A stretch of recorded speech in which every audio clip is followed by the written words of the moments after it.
just me, honestly, falling in love with people again and wanting to be around people. For a while, after a rough experience I had in Detroit, I had a loss, and I got used to shutting people out, like even people I love. It was just like, no, because you're all gonna leave, and I'm gonna lose you some way. And that was the thing. Like, I didn't want no new friends, and somehow you guys kept getting new friends, and people were just kind of clicking. They were great, and they're great people. But it was just at that time, that's what, like, I'm just like, no, and they're just like, we're gonna love you anyway, and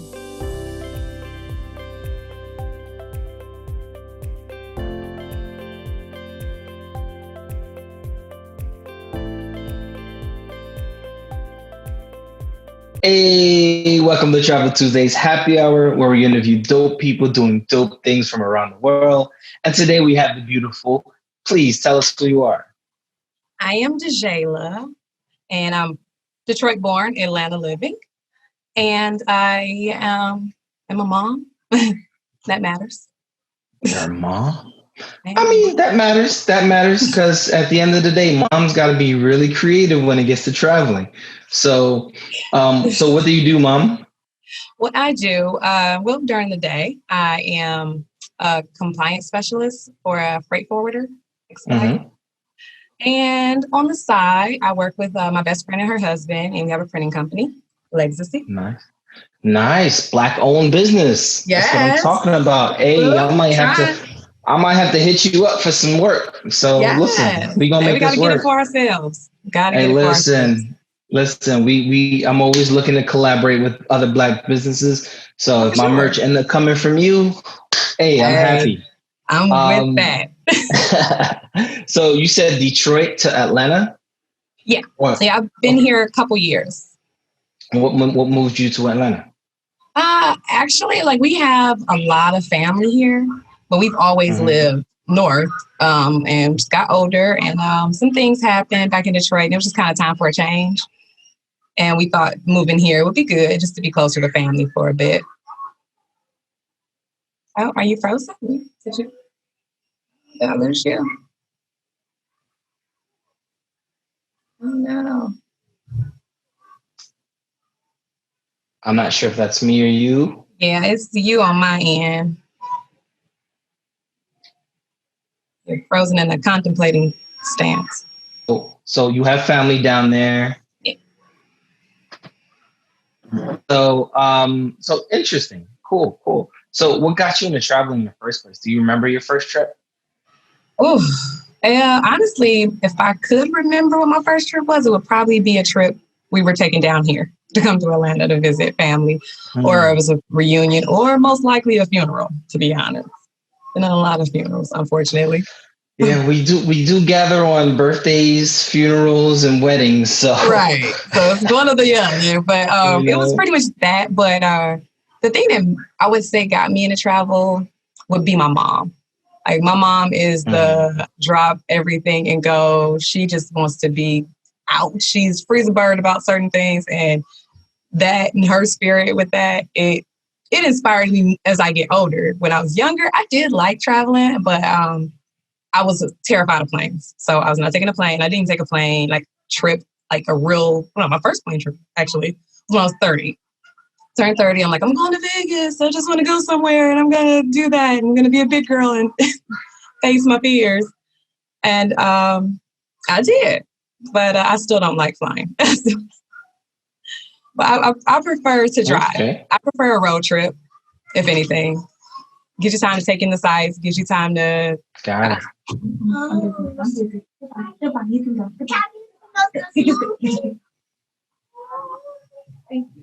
So sorry. It's all good. Look, you said mother of a teenager, and you got other ones around, so that's all that matters, Yeah, that's my other baby. So what? So I'm sorry. Go ahead. Oh no, I just wrapping it up. Just saying, I'm a bigger fan of a road trip. Just the ride and the music, the vibe. If you're with the right people, with the right people. Okay, so what's been your favorite road trip so far? I had to choose one. Actually, it was a short one. A short trip I took to Chicago when I was living in Detroit.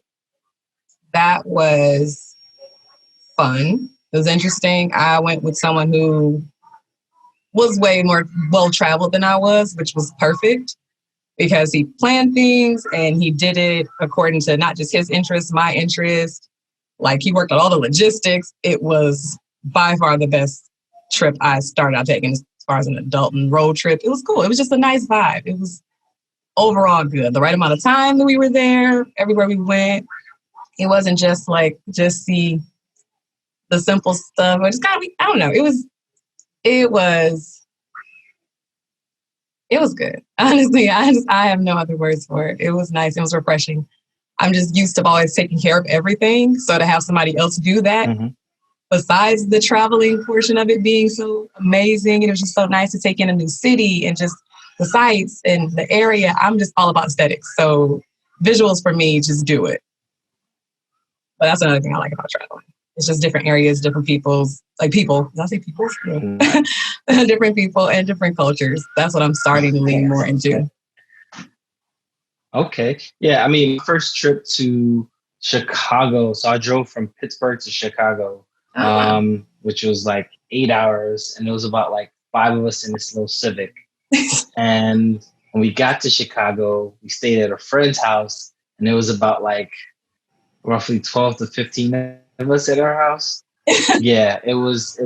Well, the thing is, she had passing groups, right? And so I think there was like one night where everybody overlapped.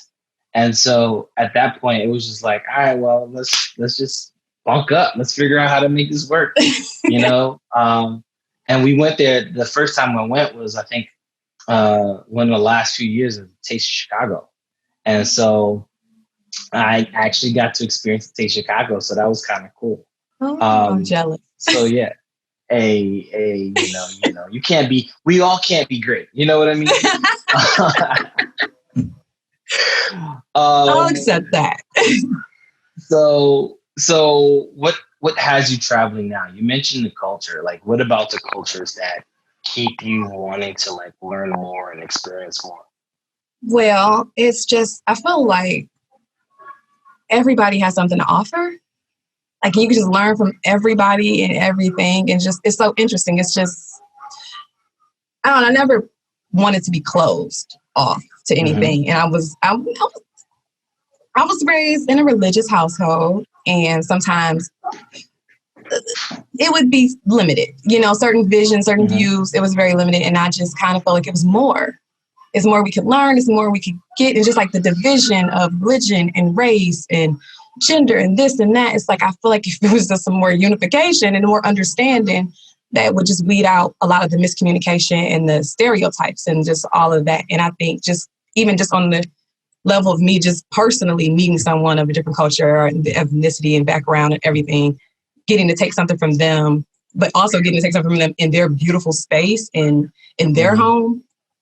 That's something I was looking forward to in 2020, and Corona said no. So it's like I finally kind of, got to that place where it's like, okay, this is how I really want to experience some travel. Like, yeah, I've done this Vegas thing, I've done certain other things, but my goal was to really go and really put my passport to use. And yeah, that got shut down. So. Hey, listen, you're not the only one. Like everyone I've interviewed, like 5 or 6 trips canceled because of COVID. Like apparently COVID 2020 was everyone's year. Except for COVID. All right. Okay. I mean, everybody. When I say everybody, 2020 was solid. 2020 was about to be, like the young ones say, lit. You know what I mean? Exactly. It was going to definitely be lit for everybody. Everybody's talking about the dreams and the hopes and everything they had planned. And now everybody's like, Yep. Everybody's salty like no other. Oh my gosh. So you mentioned wanting to experience cultures, right? And you're a big component, you're a big advocate for road tripping. In the current climate today, right?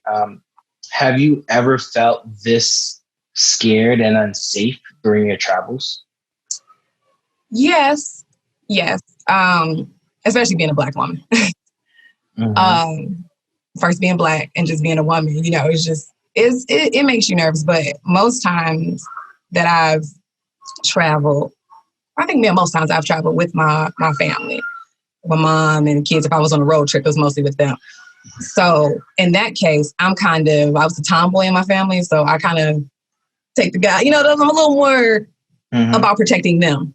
So I kind of have to suppress any fear I have because the need to protect them is greater than any fear I have about whatever may happen to me. So in those times, I kind of just, I face it. But if it's another situation where I don't have to be that person, oh, heck yeah. I'm honestly terrified that something can happen, especially if I'm in the wrong place or this looks like the wrong kind of gas station I'm stopping off at or the wrong exit for a Black woman to be on. Not just because I'm a woman, but more so because I'm Black. That's the bigger vulnerability to me half the time. It's not even just my gender, it's my race and the view that people have of me because of the skin tone. It's something I can't control. Like, I'm a dope ass person, but nobody gives me that because you see me. Has that hindered? I'm sorry, I lost you. Dope people doing dope things, right? Okay, wait. Okay, I lost you. Okay, what did you say? I said, that's why I said interviewing dope people doing dope things. And so with that said, has that ever hindered you from going places, right? So when you're researching a place to go, is that even a concern of yours, or is it now having to be a concern? I would say it's always been a concern. I think I was definitely a lot more fearless in my younger days. The older I get and just the more gobsmacked with reality I am now feeling like I really have to be a lot more cautious. I mean, I almost feel like it's you almost have to have like a Black guide. I guess like something they had back in the day. Like how you have to. Yes. Thank you. Okay. Yeah. I mean, look, I'm looking for people to contribute to the International Green Book so that we know where to go and feel safe wherever we go. It's important. I mean, it's as I want to. It's like I finally got to a point where I wasn't living in a box and I'm like, oh, I want to go to countries. I want to experience this. But I'm like, dang, who is accepting us? Who's going to be kind? And you know what I'm saying? Like, because what we experience here just on the everyday, it's like, you go to work and you experience certain crap and it's all the time. And these people have been around you. You know what I'm saying? They know that you're not threatening and you're not just all violent and blah, blah, blah. And I'm all about contributing when we can if we ever get back to any type of, I'm not even going to say normal because what was going on before shouldn't have been our normal. But when we get to some resolution with COVID, I'll say that. So you mentioned earlier having to deal with reality, right? One of the things that COVID did was cause us to have to kind of slow down and accept what our reality is, which is why, so much is coming to the surface, right? Yeah. And with that being said, where were you when COVID hit and how did you kind of adjust? Because a lot of people, it was like a melee. I got to work from home. I got to get this. I got to get that. And I've been working from home for the last 5 years. So for me, work from home is not a new concept. And so it's one of those situations where it's like, all right. It's one of those situations where it's like, how do you deal with COVID and having to change your lifestyle? Oof. Let's see. Okay, that was two-parted. I'm sorry, that was a lot. I'm sorry. So no, you're okay. I just want to make sure I cover everything. No problem. So let's start with where were you when COVID hit, and we can go into how did you adjust? Okay. Well, actually, I was in between moving to a new place. Everything wasn't solidified, so we were staying in a hotel. And I got my boss came to me and she's like, "Hey, so something's going on. So they're gonna send everybody with laptops on home." I was like, okay, with this whole COVID thing is getting a little, and I'm like, okay, but I still wasn't completely, I didn't understand the severity of it. It's almost like when 9/11 initially hit and you just didn't think it was what it was. But not to compare it to 9/11, but Jesus. But it was after that, we went home. I mean, I kind of just knew we were going to stay working from home for the next 2 weeks, I think they told us. So I started getting set up for that. At that time, my kids, they were still in school. And nobody had changed that whole setup or anything yet. But then I moved, and which was still weird because we just having to do things differently and check I don't know, it was odd. But either way, that worked out. We moved. Then the kids came home. See, before the kids came, I was good getting set up and working from home. Like, that was fine with me. When the kids started to be home, then it became oh crap, this is real. But oh crap, how do I adjust to now being at home trying to work while they're trying to do school, and I want to make sure they're good, but I need to also stay focused on what I have to do on my desk, and trying to be everything all at once and just trying to figure out where is the balance in all of that has probably been the hardest thing. Because of that, I don't know. It's like, I don't know. I feel guilty sometimes, like when I'm here and like if the kids are on a break from school and of course they're home and I'm still working and like they want some of my time and I can't really give them that. So that part is an adjustment. That part is hard to deal with sometimes. But adjusting is still a process. I'm trying.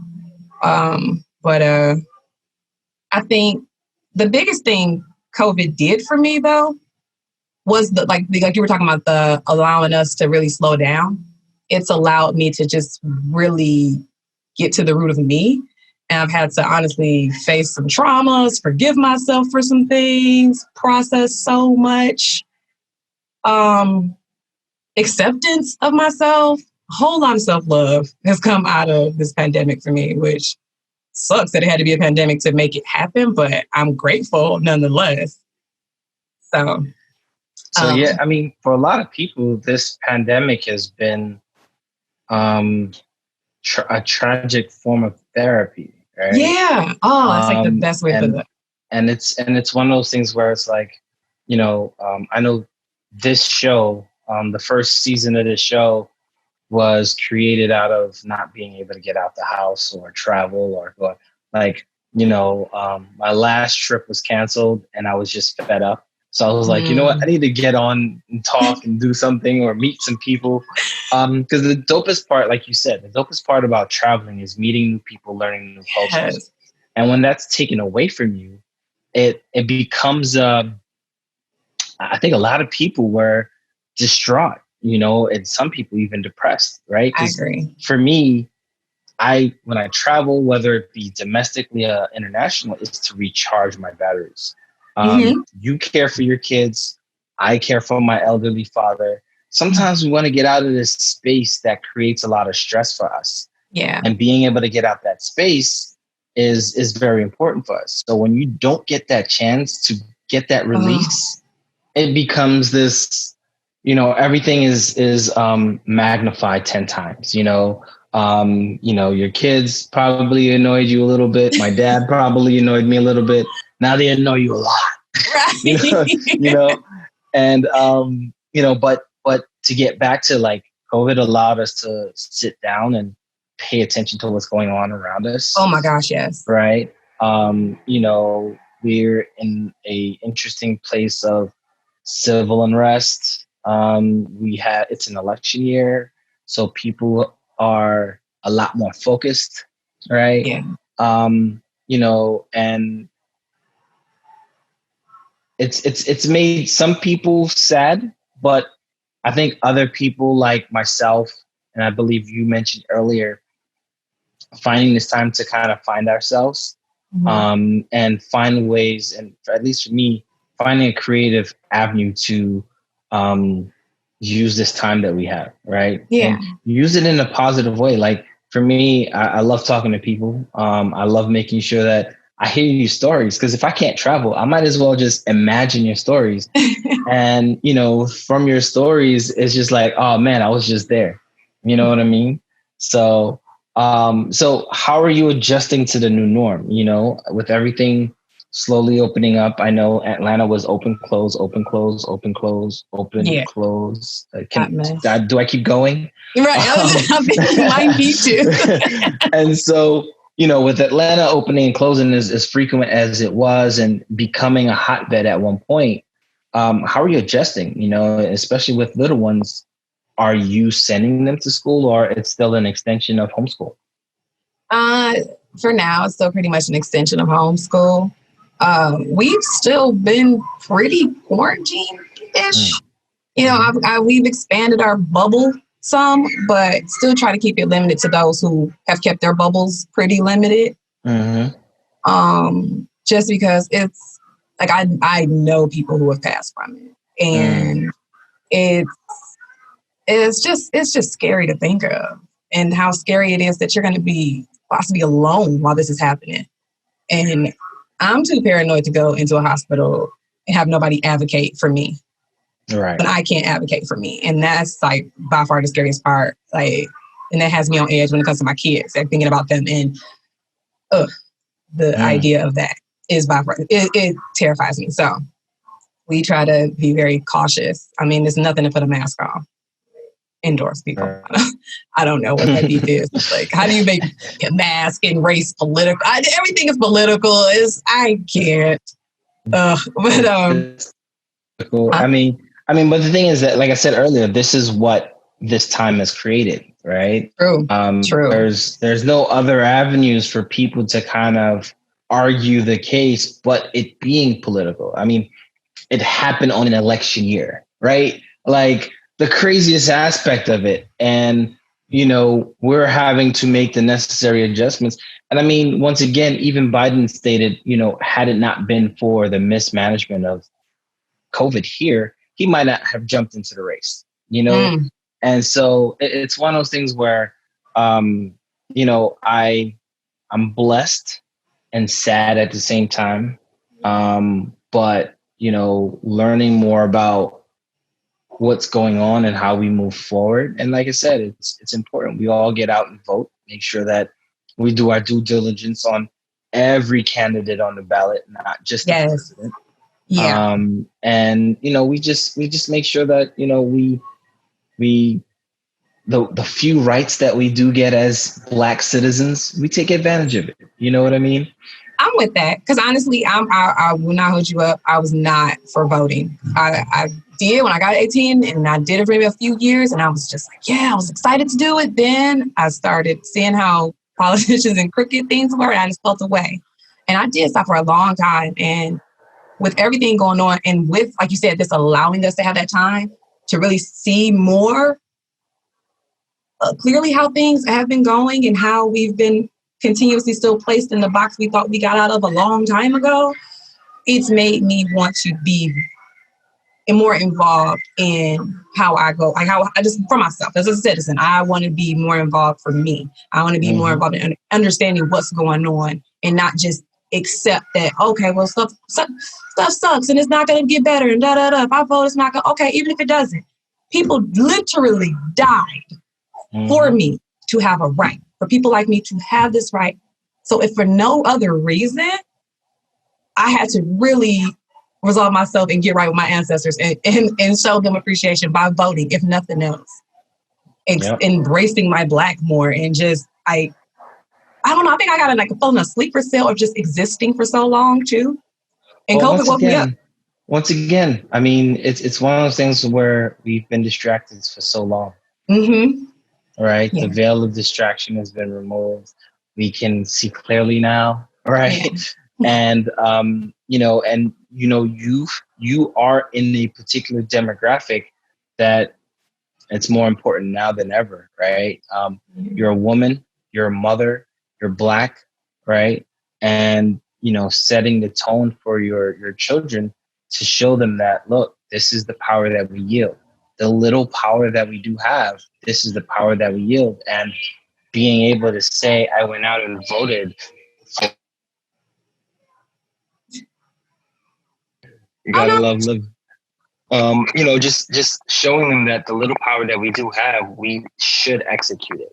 And I was in the same place with you, um, feeling as though that, voting doesn't matter, but it matters, especially from the city council to your representative, to your Senate, to your House, to your governors. Like it's a trickle up effect. And the people that you work with at the lower level, they have high aspirations at some point. You know what I mean? And the people you put in the office, they really have a huge impact on our way of life, whether we want to or not. True. I guess I was not giving them that much credit before. But you know what? Once again, that's part of, 2020 is not the year we expected it to be. It's the year it needed to be. Ooh, if that makes any you better sense. Say that. Right. And so it was destined to be the year that a lot of us wake up from our slumber. And if you can see, based on the demonstrations, based on the rallies, based on the movement and jargon, people are starting to wake up and realize that, this is the year for change. So I will get off the political train real quick. So previous to COVID, right, a lot of us had different ways of getting ready to travel, like figuring out what we do. You mentioned a story about the gentleman that planned out the trip for you, right? Past that point, like previous to COVID, like what would you give a person that's looking to like start that road trip life, right? What would you say, hey, these are the like top 5 things or top 3 things you should think about before jumping into a road trip or even travel? Oh, okay. Oh, if I have anything, I still feel like I'm such a baby with it all. So I don't know. I'm kind of like, oh, no, what do I say? Well, for me, I found, especially recently, because I went on like a really short road trip to Myrtle Beach.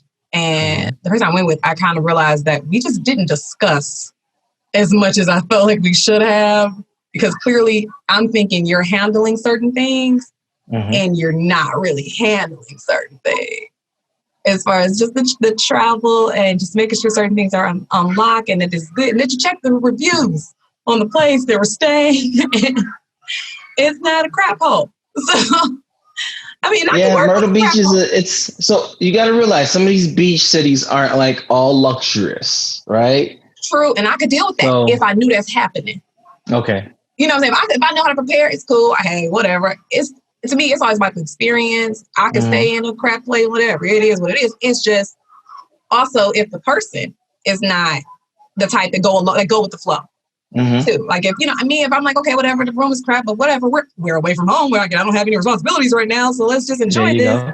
And if you're like, you're focused on the crap room, you didn't even do the review, check the reviews. It's like, well, you're bringing my mood down. You can't be mad. You made the decision. Exactly. So it's like, I'm trying to go with the flow and accept it, and and you're beating yourself up. I'm like, hey, get over it so you can still have fun. It's like, to me, it's still just, let's get this experience on. Like, I can care about that stuff. That stuff is what it is. But just like to find a dope company, honestly, that makes a trip, because everything can go wrong on your trip. You can run out of gas, tire burst, and all this other stuff. Your flight is canceled, all these things. But if you have the right group of people or the right person that has the right attitude about things, it changes the whole trip. Like it just becomes a funny story for you guys later. It's like, oh my gosh, remember the time we went on this trip and everything went wrong? To me, it's always going to be about the company, no matter what it is. Always goes back to the company, because the best people good people can make the best out of a bad situation for me. Okay. I just realized I love people again. So, do you have a bucket list of places that you would love to go? You know what? I have to rethink my bucket list, to be honest, because so before you say that, what was originally on your bucket list? And this is your list, so it doesn't matter what's on your list. Yeah. So what was originally on your list? I wanted to go to I definitely a Mediterranean cruise. That was like the goal. I did that this past February. I thought you mentioned that. Oh, it's to me. Oh my gosh. Yeah, that was kind of cool. There's a much longer one, I think, that goes all the way over to Egypt and then back over to Spain. I think it's like 12 days. How I long was only yours? did 6 or 7 days. Oh wow. Where'd you go? It was nice. Spain, France, Italy, and then Malta. And so like we did, I think we started in Madrid, and then we did one city in Paris, one city in France, not Paris. We did 3 cities in Italy, and then we went to Malta and then back to Spain. Gotcha.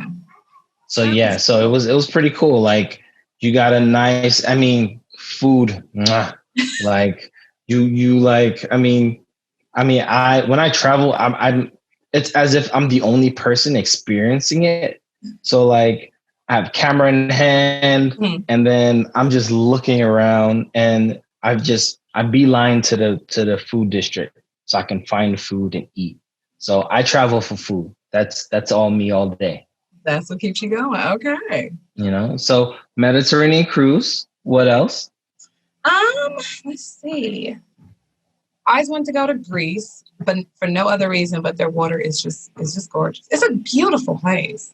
It just looks beautiful. Honestly, everything I've seen of it looks beautiful. So I'm not gonna but it honestly, it's most places I wanted to go is literally just because they looked gorgeous. I just wanted to breathe in some of their nature. I just wanted to take, not like even Instagram pictures. I'm not even a social media person, but I like pictures and I like memories and making memories and beautiful places. So that was the bigger thing. But now I think my focus is it's different now. So that's why I feel like I have to revamp my list and really look at what I want out of my trip, and my experience has changed. So what changed your perspective on what your focus is? Just me, honestly, falling in love with people again and wanting to be around people. For a while, after a rough experience I had in Detroit, I had a loss, and I got used to shutting people out, like even people I love. It was just like, no, because you're all gonna leave, and I'm gonna lose you some way. And that was the thing. Like I didn't want no new friends, and somehow I just kept getting new friends, and people were just kind of clicking. They were great, and they're great people. But it was just at that time, that's what I'm just like, no. And they're just like, we're going to love you anyway. And thank God for them. But I think that's what it is. It's just kind of getting back to what I really like, and not just like not a surface type trip, not just a getaway, just a getaway kind of thing. It's just, I want more. I'm all about the experience of stuff now and just wanting to be happy. Like I suffered from depression when I was younger, up until my, I'm still am, honestly. I still suffer from it, or I'm Victor, but I'm going through it sometimes. So with that too, it makes me want to enjoy experiences when I have them. Got it. So it really pushes me to do that and just really live in the experience and enjoy that and make that memory, because that's all we get. When we're lucky, it's like, it's not even about what money can buy. I'm all about the experience. That's the only thing that you walk away with it. Nice. And that's yours. So. True. So do you see yourself like going to Africa, or? I do. I do now. Before I didn't want to. I really. Explain. What was the hindrance? Like what was, so I went to Ghana for the year of the return, which was super dope. Super dope reception, and it was different from the people that I experienced here, right? And so the crazy part about it, one of the people that went on a trip was like, they almost didn't go based on how they were treated by Africans that live here. And so I say that to say, I'm glad you changed your mind, because they're not like that everywhere. You know what I mean? Yeah. And I think it's a select group from select places, in select professions. I'm gonna need the list of all of those, please. So, but once you get there, it's all love. I've been to I think 4 African countries, and working on my way towards like 7 this winter. And it's been nothing but love and welcome. You know what I mean? So definitely. So I'm sorry. I just wanted to state that just to kind of like. Oh no, I'm glad you did. I appreciate that.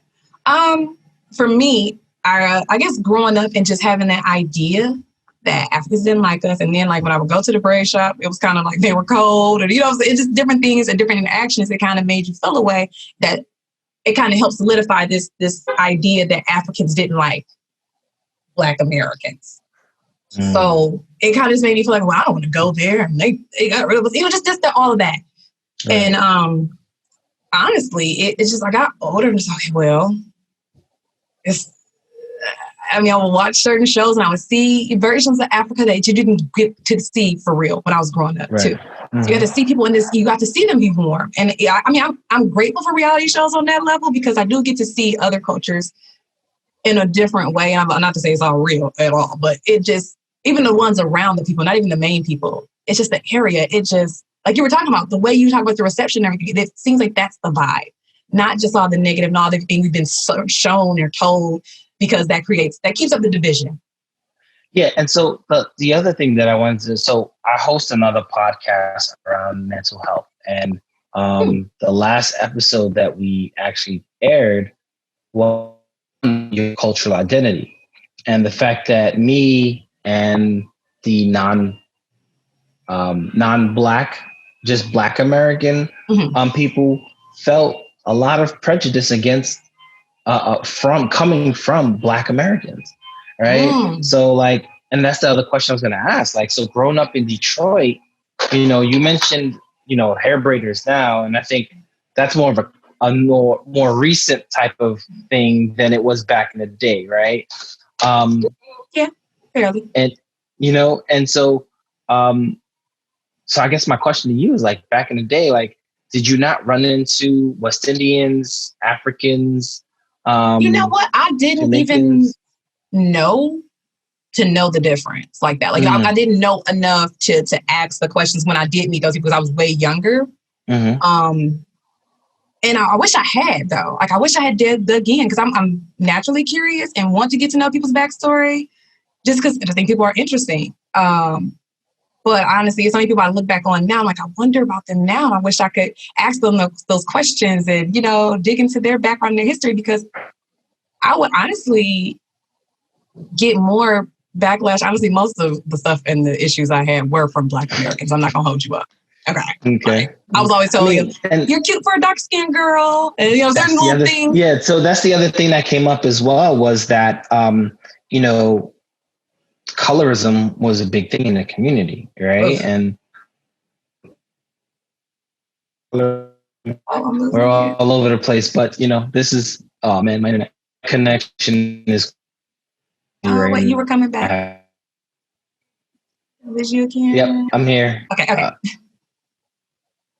Okay, there you go. Yeah, okay. I'm monitoring my internet and it's going in and out, so I got to call the company. Our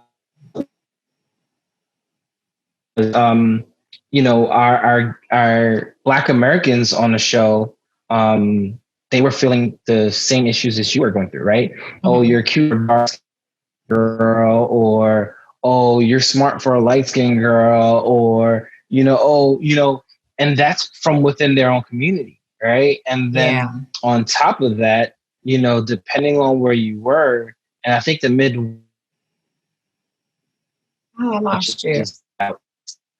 Okay, I can't. You're breaking up. I'm coming back shortly. Okay. And not yet. All right. Cool. So yeah, I'm gonna have to edit all of this. So what I was saying was, back east, we were struggling trying to keep our identity. If you were Haitian or African, they kind of bundle you together and they made fun of you and beat you up, and then if you looked a certain way, they would call you African. But if you were like Hispanic or Jamaican, everybody was cool. You know what I mean? And so it's interesting to see how, and that's the reason why I asked, because like, you know, I thought everyone felt the same way I felt growing up, which is why like a lot of us West Indian people kind of stuck together. Mm-hmm. We've shared the same mutual experiences. So when we travel, our minds are usually open and ready to see something different, because home was never really fun. You know what I mean? Yeah, I agree. I understand that. I'm sorry you went through that. It just seems so. Hey, look, it made me the dope person I am today. Amen to that. You are right. It's just I don't know, stuff like that. It sucks. I just hate to hear it. It's unfortunate. Just the constant division. Period. Yeah, I mean, with us. Yeah, and I mean the thing is by design, right? Yeah. I mean, put in lack of a better term, you put a bunch of barrel with. Oh wait, I'm losing you. In that company, I'm coming back. Okay. I'm right by the router too, but what I was saying was, you put a bunch of crabs in a barrel, what do you think is going to happen, right? Because if you're putting them there and you're giving them the crab in a barrel mentality, then you know it's crab in a barrel, dog eat dog. So at the end of the day, it's really a survival of they designed it so that we're always in a constant state of survival of the fittest. And you know the little nuances and differences is what separates us instead of what's supposed to bring us together. Yeah, and that's the unfortunate part of just being Black in America. I want us to change it though. Like I can't keep saying we need a white savior to come in and save us. Like we need us to save ourselves. Come together. We start with unifying instead of constantly dividing, acting like our socioeconomic and our color and all this other stupid stuff and our Instagram followers determine who we are and where we are placed. No, if we all look somewhat like this, that's how they're going to view us. And that's what they're going to see first. And that's all that matters to them. So therefore, we should if we would come together and realize how much our money matters. Oh my gosh. Sorry, I'll go ranting all day. I'm going to get off of that. Oh, no. I mean, that's fine because that's, you know, the other thing. Like, our money does matter. You know, we travel. I mean, if you look at the stats of last couple of years, we put some money on the board. Okay. Can you hear me? Okay. I got you. Okay, cool. Okay, I was saying, if you look back the last couple of years, as far as Black travelers, we put some money on the board. Mm-hmm. You know, I mean, we could spend some money on some sneakers and some clothes, but we also got another subset that will buy a plane ticket in a minute. We got another. They'll do these Bali trips, these Maldives trips, and post up. You know what I mean? So I think you're right. You know, we do have the economics in our favor. Mm-hmm. And let's be honest, we set the trends, right? Okay. And if you know, if you, a mom of 2 children, can show other moms of 2 children that they can make it work, you know, a quick road trip here and there, like look, going to Europe, maybe a $400 or $500 round trip ticket now. You know what I mean? Okay. You and your children can, all 3 y'all can go to Europe for like $2,000, $3,000. It's doable. Okay. You know what I mean? To the point where before it was like almost $1,000 a person per ticket. You know, and so now the fact that, you know, there's group trips, right? And you know, that's the other thing I was going to ask you is like, are you more of a one-on-one type of person, or do you kind of favor group trips? Actually, me and my friends, we did just a quick cabin trip to Tennessee. It was supposed to be a couples trip, but that's just a whole other thing. But it was so dope. It was so dope. Mm-hmm. We didn't even have to do much, but it was the company. It was just being around my people.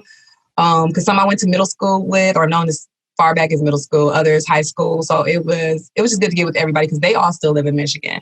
And I'm the only one who lives down here. So it was good to connect. It was good to have a nice kind of bonding group experience. I mean, but I'm honestly good either way. It just always depends on the people. As long as everybody's on the same page as far as where we want that vibe to be and where we're going to keep that vibe at, and nobody's bringing drama, I'm good either way. I'm a chameleon. Honestly, I can adjust with the right group. That makes sense. Well, thank you very much for jumping on the show. You're very welcome. Like I said, I appreciate it, eavesdropping on your friend's interview and kind of baiting you to do the show. No, I appreciate it. Thank you so much. So appreciate I'm so grateful.